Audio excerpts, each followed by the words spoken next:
میرے محترم سامعین کرام اور صدگرامی قدر عزیز و بزرگوں، بھائیوں اور دوستوں، دنیا میں ہر شخص یہ چاہتا ہے کہ لوگ اس کی عزت کریں، لوگ اس سے محبت کریں، لوگ اس کے بارے میں نیک تمنائیں رکھیں، لوگ اس کے ساتھ خیر خواہی کریں۔ دنیا کا ہر انسان یہ چاہتا ہے۔ بے عزت ہونا کسی کو بھی اچھا نہیں لگتا، قابل نفرت ہونا کسی کو بھی اچھا نہیں لگتا۔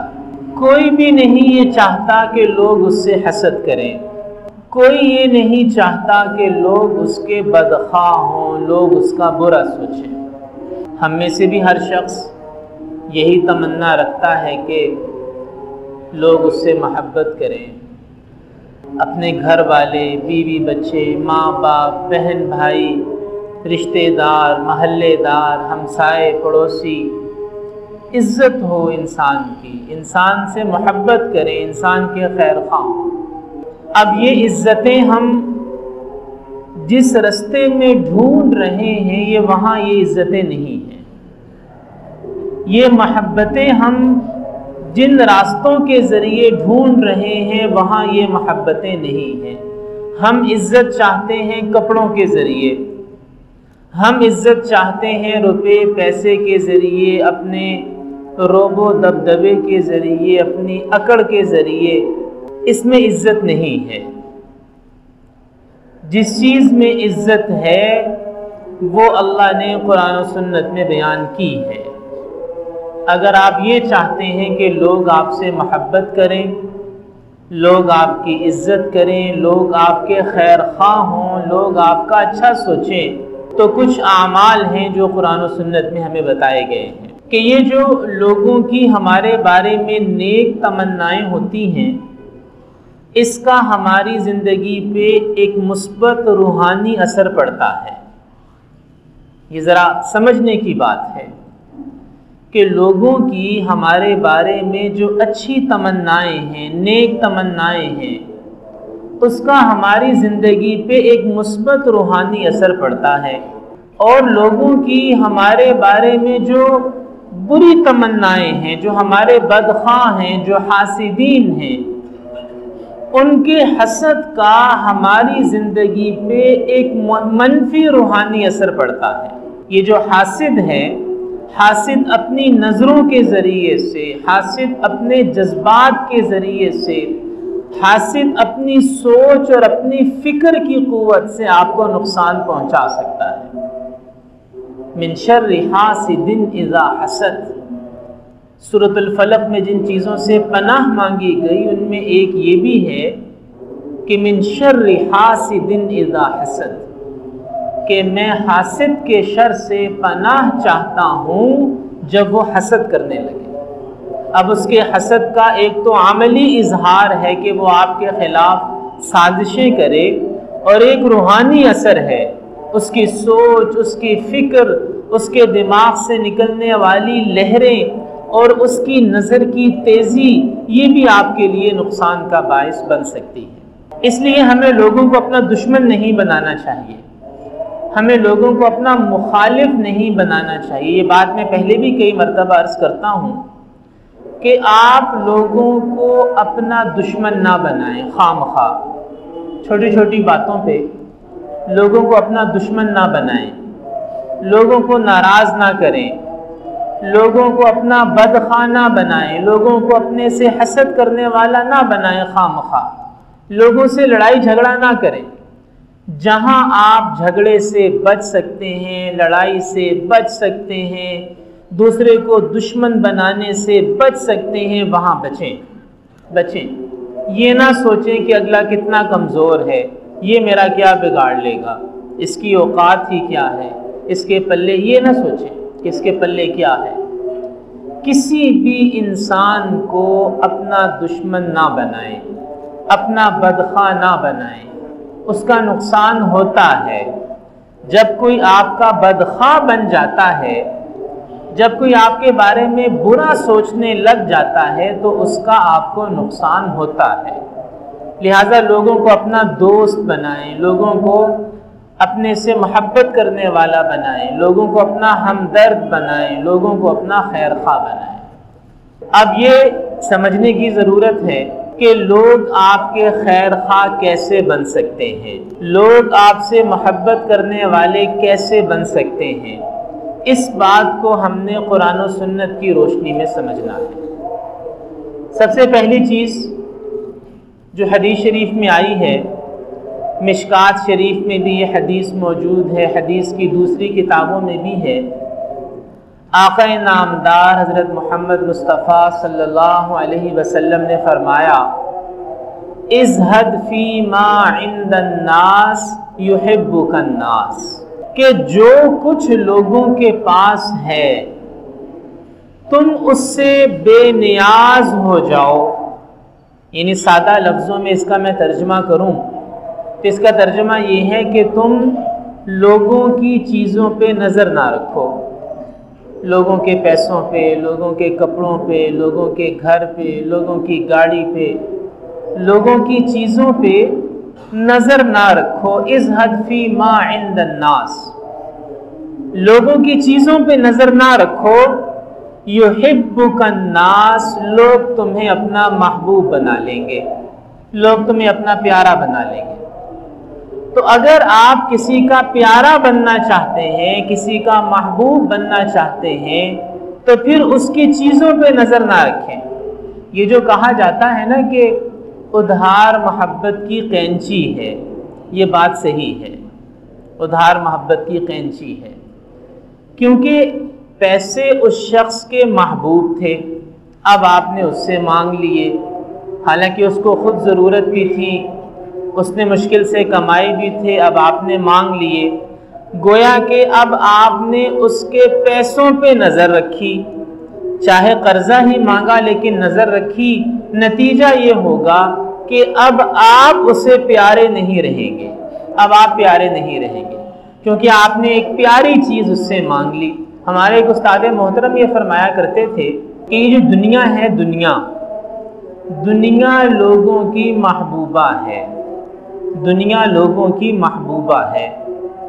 دنیا کے پیسے، دنیا کی چیزیں، دنیا کی سواریاں، دنیا کی لذتیں، دنیا کی نعمتیں، یہ لوگوں کی محبوبہ ہیں۔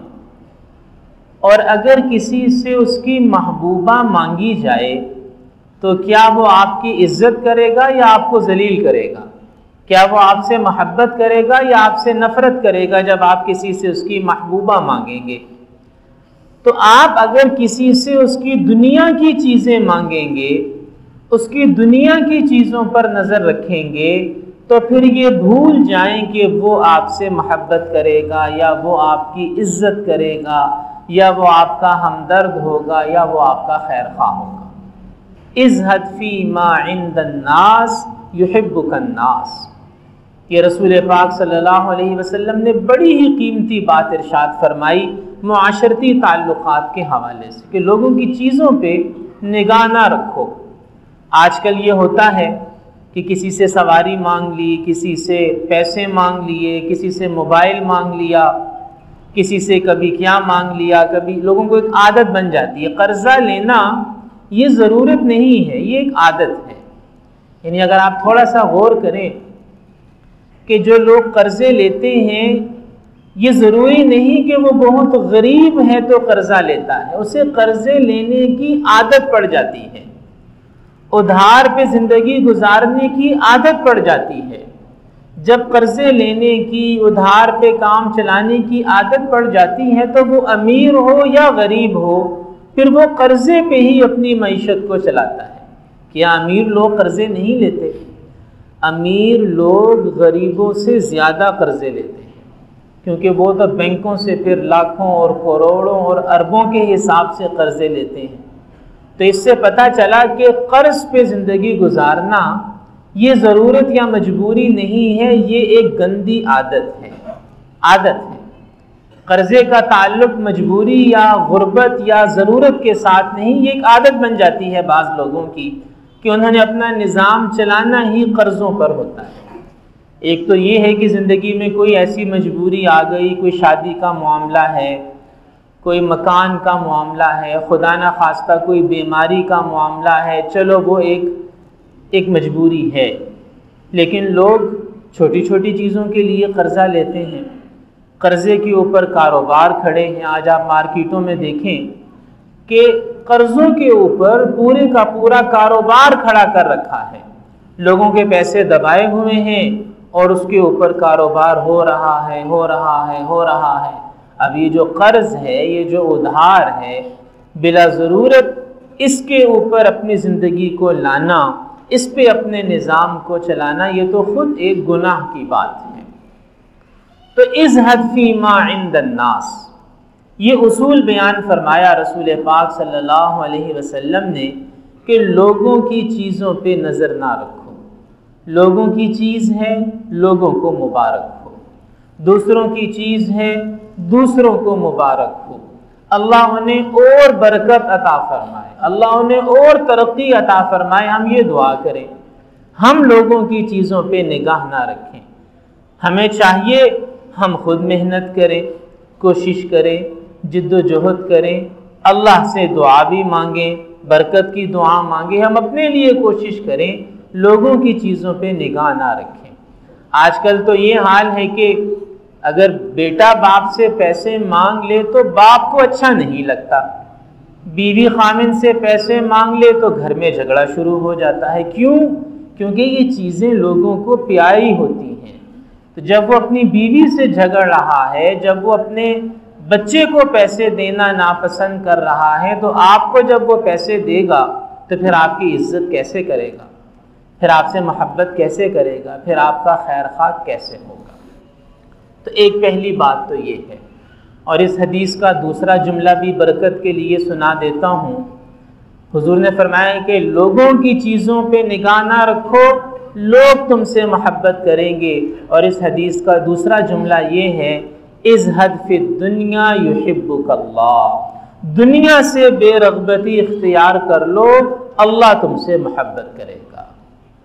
یعنی دنیا کی چیزیں، دنیا کا پتھر، دنیا کا لوہا، دنیا کی لکڑی، دنیا کی مٹی، دنیا کا دینار، دنیا کا درہم، دنیا کا روپیہ پیسہ، دنیا کے منصب، اختیار، اقتدار، اس سے زہد اختیار کر لو، یحبک اللہ، پھر اللہ تم سے محبت کرے گا۔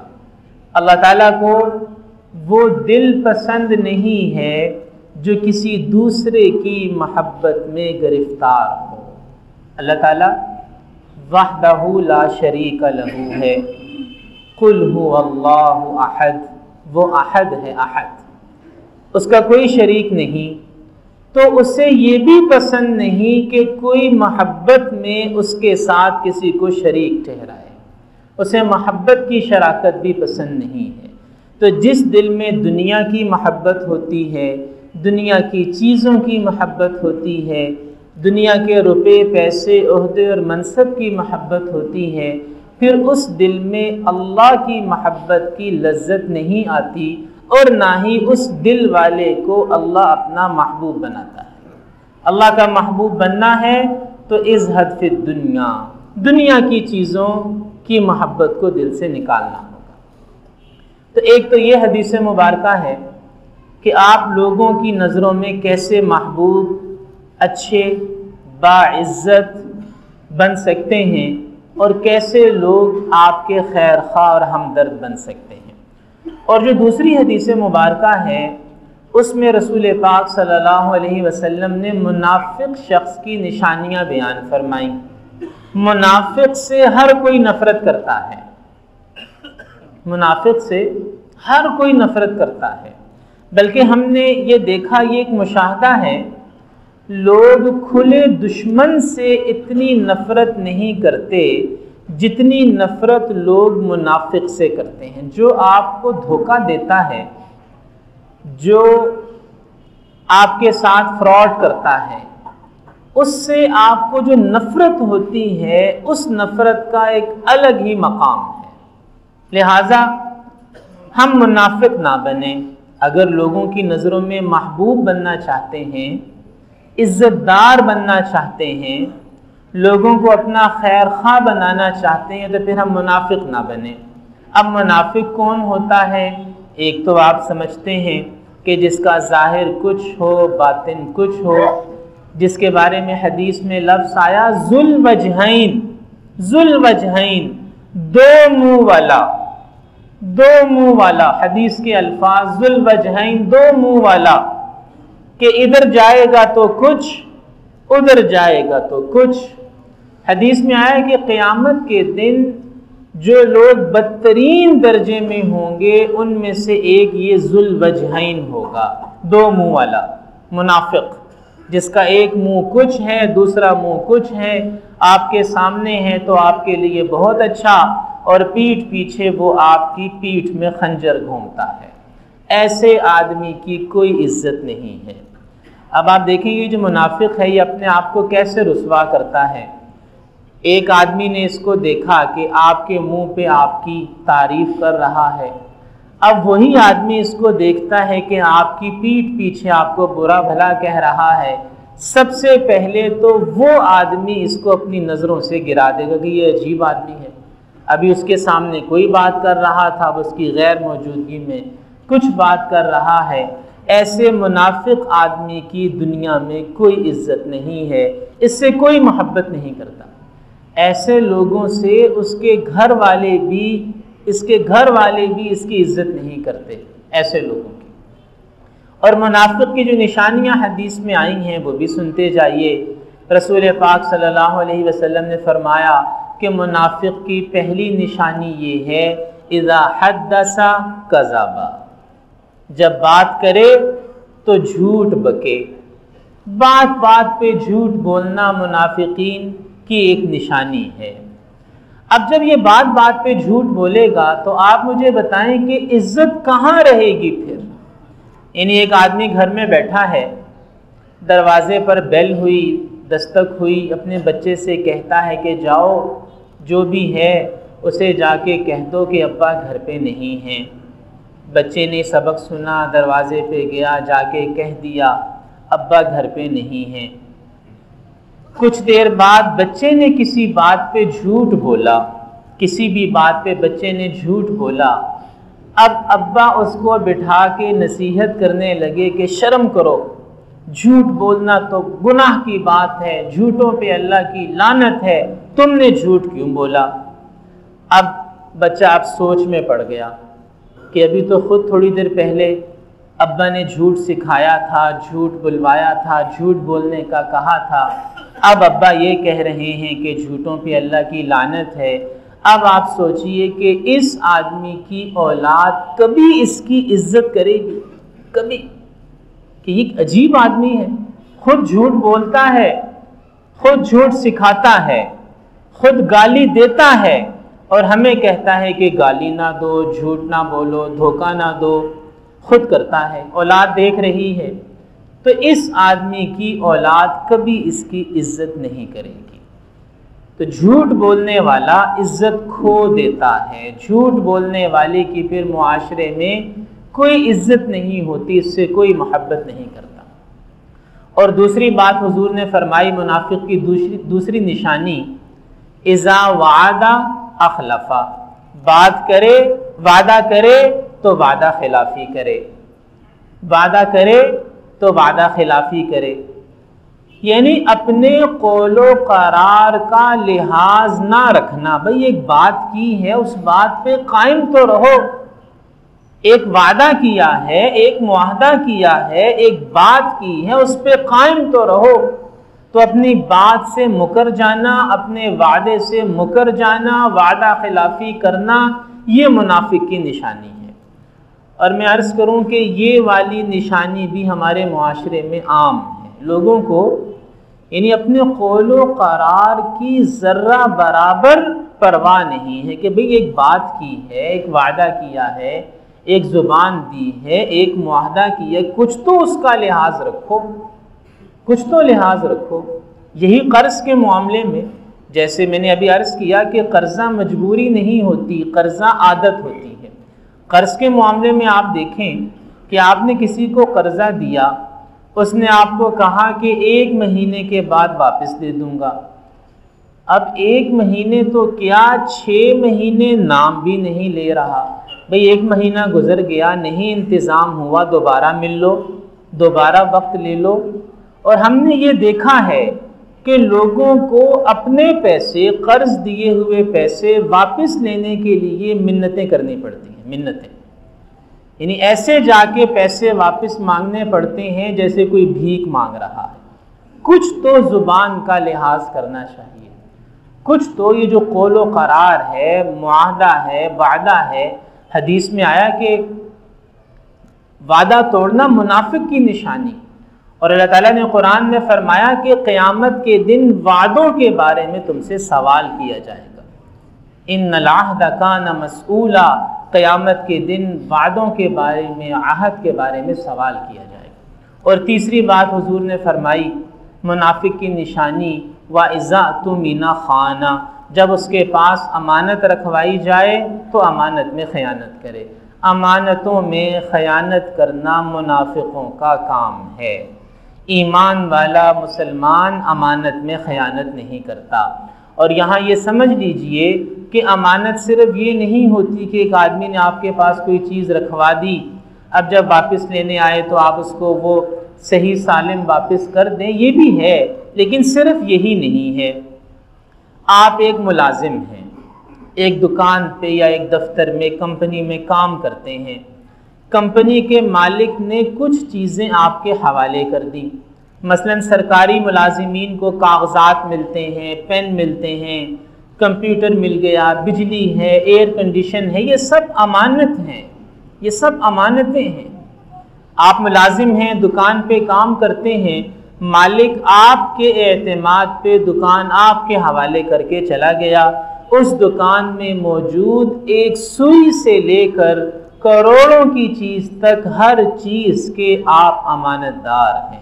بھئی یہ بھی امانت ہے، اسے ہم نے نہیں سمجھا.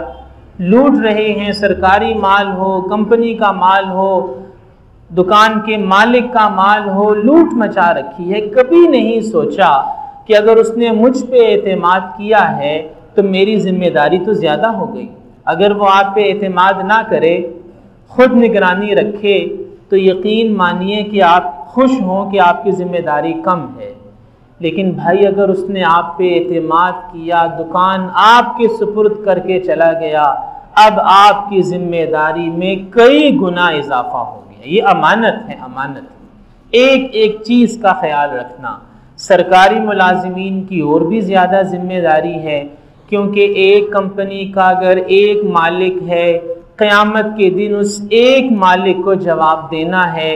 سرکاری ملازمین نے قیامت کے دن کروڑوں لوگوں کو جواب دینا ہے، کروڑوں لوگ. سرکاری ملازمین تو زیادہ خطرے میں ہے، حالانکہ آج کل ہر کوئی سرکاری ملازم بننا چاہتا ہے. وہ زیادہ خطرے میں ہے کیونکہ جو چیزیں وہ استعمال کر رہا ہے اس کا مالک کوئی ایک شخص نہیں، اس کے مالک تو کروڑوں لوگ ہوا کرتے ہیں، کروڑوں. اور آخری منافق کی نشانی حضور نے یہ بیان فرمائی کہ وَإِذَا خَاصَمَ فَجَرَ، جب کسی سے جھگڑا ہو جائے تو فوراً گالی گلوچ پر اتر آئے. بھئی جھگڑا ہو گیا، اختلاف رائے ہو گیا. اختلاف رائے تہذیب کے ساتھ ہو سکتا ہے، اختلاف رائے تمیز کے ساتھ ہو سکتا ہے، اختلاف رائے کسی اچھے طریقے سے بھی ہو سکتا ہے. اختلاف رائے کا یہ مطلب نہیں ہوتا کہ بس لٹ پکڑ لی اور گالیاں دینا شروع کر دی، جھگڑا کرنا شروع کر دیا، مار پیٹ شروع کر دی. چھوٹے چھوٹے جھگڑوں پہ گالم گلوچ کرنا، مار پیٹ کرنا، دنگا فساد کرنا، یہ کس کی نشانی ہے؟ یہ منافق کی نشانی ہے. اور جو منافق ہوتا ہے، بات بات پہ جھوٹ بولنے والا، لوگوں کے ساتھ گالم گلوچ کرنے والا، وعدہ خلافی کرنے والا، امانت میں خیانت کرنے والا، لوگوں کی چیزوں پہ نگاہ رکھنے والا، یہ بھول جائے کہ اسے دنیا کی زندگی میں کوئی عزت ملے گی. ایسے لوگوں کی نہ عزت ہوتی ہے، نہ ایسے لوگوں سے کوئی محبت کرتا ہے. اللہ پاک ہمیں دین کو سمجھ کر اس پر عمل کی توفیق عطا فرمائے. وآخر دعوانا ان الحمد للہ.